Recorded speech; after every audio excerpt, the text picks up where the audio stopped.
हाय, आज हम लोग सीखने वाले हैं माइक्रोसॉफ्ट ऑफिस का एक पार्ट एमएस एक्सेस। सर ये एम एस एक्सेस क्या है? MS access MS access Microsoft office का एक पार्ट है। जिस प्रकार MS word, MS excel, MS power point, इसी प्रकार एमएस एक्सेस जो है बेसिकली हम लोग डेटाबेस बनाने के लिए यूज़ करते हैं, या कहें कि एमएस एक्सेस एक डेटाबेस एप्लीकेशन है। डेटाबेस क्या होता है? कंप्यूटर में डाटा को स्टोर करने के लिए भिन्न प्रकार के तरीके हैं, जैसे कि डाटा को डॉक्यूमेंट के रूप में स्टोर कर सकते हैं, वर्कशीट के रूप में स्टोर कर सकते हैं, या फिर प्रोग्राम फाइल के रूप में स्टोर कर सकते हैं। डाटा को जब हम रो तथा कॉलम के रूप में स्टोर करते हैं तो इसे टेबल कहते हैं। जब एक या एक से अधिक टेबल को एक फाइल के रूप में स्टोर करते हैं, इसे डाटाबेस कहते हैं। चलिए, हमने अब तक थ्योरी समझा। अब हम प्रैक्टिकली समझते हैं कि किस प्रकार डेटाबेस क्रिएट करते हैं। इसके लिए सबसे पहले जाना है हमें स्टार्ट बटन में, वहाँ पे हमें एक्सेस ढूंढना है, माइक्रोसॉफ्ट ऑफिस एक्सेस।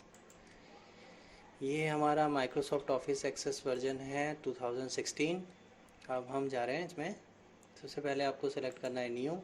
न्यू में यहाँ पे आप नीचे देख रहे हैं कि टेम्पलेट है, जैसे एसेट ट्रैकिंग है, कॉन्टैक्ट है, स्टूडेंट है, इवेंट मैनेजमेंट है। ये सब हमारे टेम्पलेट है कि डाटाबेस क्रिएट करने का एक फॉर्मेट है। तो हमें इनमें से कोई अगर फॉर्मेट नहीं चाहिए तो हम एक ब्लैंक डेटाबेस क्रिएट करेंगे। ठीक है, तो ब्लैंक डेटाबेस क्रिएट करिए हमने। तो यहाँ पे आ गया कि आपका डेटाबेस नाम, तो हम लोग डाल रहे हैं ऑफिस डेटाबेस।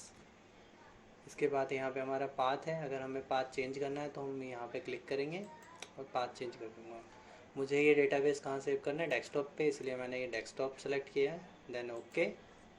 अब हमें डेटाबेस को क्रिएट करना है। ये हमारा डेटाबेस क्रिएट हो गया है। एक्सेल में जिस तरीके से आप पढ़ते थे कि कॉलम और रो होता था, सेम इसमें हम कॉलम को फील्ड कहते हैं। तो यहाँ पे आप देख रहे हैं कि हमारा एक आईडी फील्ड बना हुआ है। अब हमें इससे ज़्यादा फील्ड की ज़रूरत है, तो हम यहाँ पे फील्ड ऐड करेंगे। तो ऐड करने के लिए हमें जाना है यहाँ पे व्यू में जाके हमें डिज़ाइन व्यू में जाना है। तो डिज़ाइन व्यू में आ गया कि हम जो टेबल क्रिएट कर रहे हैं उस टेबल का नाम क्या है। तो हम इस टेबल का नाम रख रहे हैं ऑफिस। तो ऑफिस स्टाफ रख देते हैं। यहाँ पे ओके करना है। अब यहाँ पे आ गया आईडी। आईडी हमेशा यूनिक होता है और सेम नहीं होता कभी किसी का, इसीलिए हर बार जो होगा आईडी अलग होगा। इसलिए हमने यहाँ पे उसका डेटा टाइप लगाया ऑटो नंबर।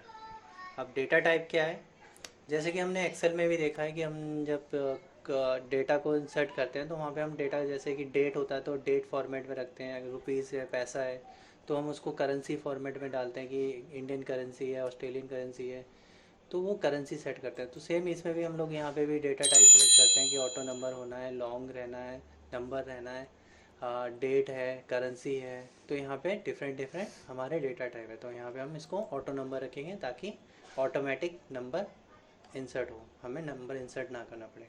इसके बाद सेकंड फील्ड हम लेंगे फर्स्ट नेम, और इसका डेटा टाइप हम रखेंगे टैक्स। तो यहाँ पे हम टैक्स सेलेक्ट कर लेते हैं। सेकंड है, सेकंड रख रहे हैं हम लोग लास्ट नेम। तो लास्ट नेम का डेटा टाइप ही हम लोग टैक्स रखेंगे। देन इसके बाद एड्रेस, एड्रेस का डेटा टाइप ही हम लोग टैक्स रखेंगे। इसके बाद हमें लेना है जेंडर। तो जेंडर भी हम लोग शॉर्ट में ही रखेंगे, शॉर्ट टैक्स में। इसके बाद सिटी, तो इसे भी हम लोग रखेंगे शॉर्ट में। And phone number, phone number हम हमेशा नंबर में लेते हैं, तो यहाँ पे हम इसे नंबर कर देते हैं। ठीक है, इसके बाद ईमेल आईडी,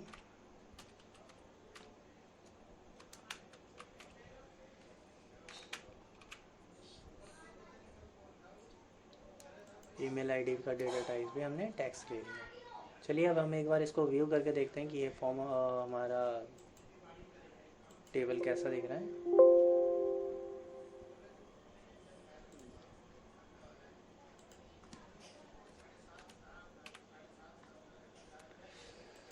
व्यू में जाते हैं, डेटा शीट व्यू, इसे आपको ये यस करना है। यहाँ पे आपका टेबल क्रिएट हो गया है। यहाँ पे हमारे सारे कॉलम्स दिख रहे हैं कि हमें क्या क्या फील्ड ऐड करने हैं। तो यहाँ पे आईडी हमें डालने की ज़रूरत नहीं है क्योंकि हमने ऑटो लगाया है, तो इसमें ऑटोमेटिक हमारा आईडी जनरेट हो जाएगा जैसे हम कोई एंट्री करेंगे। अब first name, last name, address, gender, city, phone number,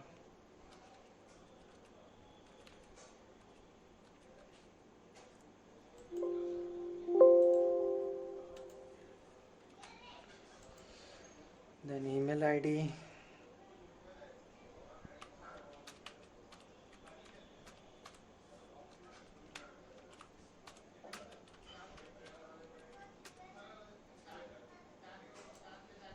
इस प्रकार हम लोग का एंट्री कर सकते हैं।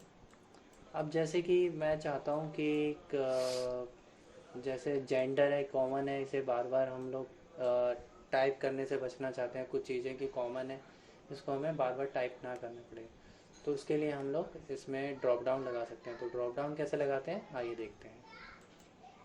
तो फिर से जाना है हमें डिज़ाइन में, और डिज़ाइन में आके जैसे जेंडर है, मुझे यहाँ पे जेंडर ऐड करना है। तो यहाँ पे मैं सिलेक्ट करूँगा लुकअप विज़ार्ड, इसमें हम लोग ड्रॉप डाउन लगाते हैं। तो लुकअप विज़ार्ड में गए, यहाँ पे डालना है I will type in the value that I want. ठीक है। नेक्स्ट यहाँ पे आपको एंट्री करना है कि हमारा क्या क्या जेंडर रख रहे हैं, मेल, फीमेल,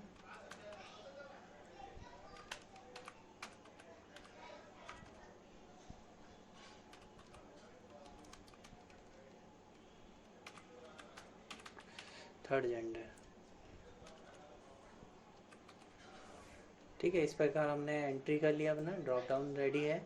अब इसे हमें फिनिश करना है। इससे पहले यहाँ पे भी समझ लेते हैं, अगर मुझे मान लो कि ऐसा है कहीं पे मल्टीपल वैल्यू ड्रॉप डाउन में से सेलेक्ट करना है, तो यहाँ पे अलाउ मल्टीपल वैल्यू करना है। हालांकि जेंडर हमें एक ही सिलेक्ट करना है, तो यहाँ पे हम इसको अलाउ मल्टीपल नहीं करेंगे, इसे हम फिनिश कर देते हैं। इस प्रकार अब हम इसे दोबारा व्यू करके देखते हैं। डेटा शीट में व्यू में जाके आप जब चेक करेंगे तो यहाँ पे जो हमारा जेंडर है, यहाँ पे हमारे पास ड्रॉप डाउन आ गया कि हमारा कौन सा जेंडर हम सेलेक्ट करना चाहते हैं। इसी प्रकार मान लीजिए हमारे सिटी है, सिटी का लिस्ट भी कॉमन होता है कि सबके पास एक ही जैसे होते हैं। तो इसे भी अगर हम चाहते हैं कि हमें बार बार एंट्री ना करना पड़े, इसे सेलेक्ट करना चाहते हैं, तो हम यहाँ पे इसे भी ड्रॉप डाउन लिस्ट में क्रिएट कर सकते हैं। तो यहाँ पे फिर से जाते हैं डिज़ाइन व्यू में, और यहाँ पे हम सिलेक्ट करेंगे सिटी में। सिटी में भी जाके सेम आपको करना है लुकअप विज़ार्ड, और लुकअप विज़ार्ड में आके फिर आई विल टाइप में जाके आपको सेलेक्ट करना है, नेक्स्ट करना है, और यहाँ पे आपको सिटी के नेम डालने हैं।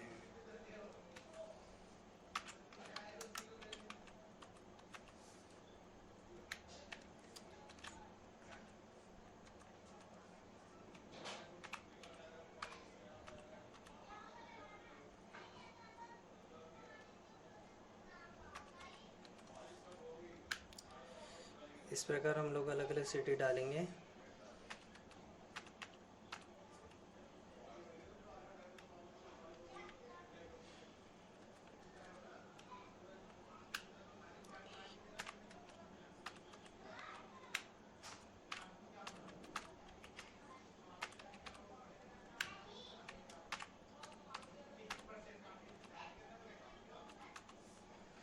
ठीक है, हमने कुछ सिटी यहाँ पे एंट्री कर लिया। आप जितने सिटी आपके एरिया में हो वो आप इंसर्ट करने के बाद नेक्स्ट करेंगे। अगर कोई पर्सन जैसे कि मल्टीपल सिटी में रहता है, तो हम उसमें अलाउ मल्टीपल वैल्यू करके यहाँ पे करेंगे, तो हमारे पास मल्टीपल वैल्यू सेलेक्ट करने के लिए आ जाएगा। यस कर दीजिए, स्टोर मल्टीपल वैल्यू। यहाँ पे जाएंगे हम लोग, व्यू में सेव करते हैं। अब हमारे पास यहाँ पे ड्रॉप डाउन खुल जाएगा। यहाँ पे हम सेलेक्ट कर सकते हैं एक से ज़्यादा सिटी। ओके करते हैं, हमारे पास एक से ज़्यादा सिटी यहाँ पे ऐड हो गया है। ठीक है, इसके बाद आते हैं, हम चाहते हैं कि हमारा जो मेल आईडी हम इस पर क्लिक करें और ये मेल चला जाए, तो इसके लिए हमें इसमें भी लिंक करना होगा। तो इसे भी हम एडिट करते हैं। फिर से जाते हैं व्यू में, यहाँ पे डिज़ाइन व्यू, और डिज़ाइन व्यू में ईमेल आईडी को हम करेंगे यहाँ पे हाइपर लिंक। ठीक है, यहाँ पे हाइपर लिंक करने के बाद ये जो व्यू है, अब देखेंगे अब तो ये लिंक बन जाएगा। देखा, यहाँ पे आप जैसे इस पर क्लिक करोगे तो सेंड टू मेल आ जाएगा।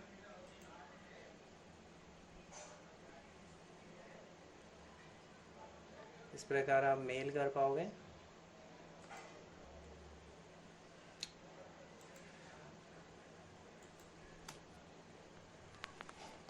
ठीक है, आज का टॉपिक हम ख़त्म करते हैं। नेक्स्ट टॉपिक में हम लोग सीखेंगे फॉर्म कैसे क्रिएट करते हैं।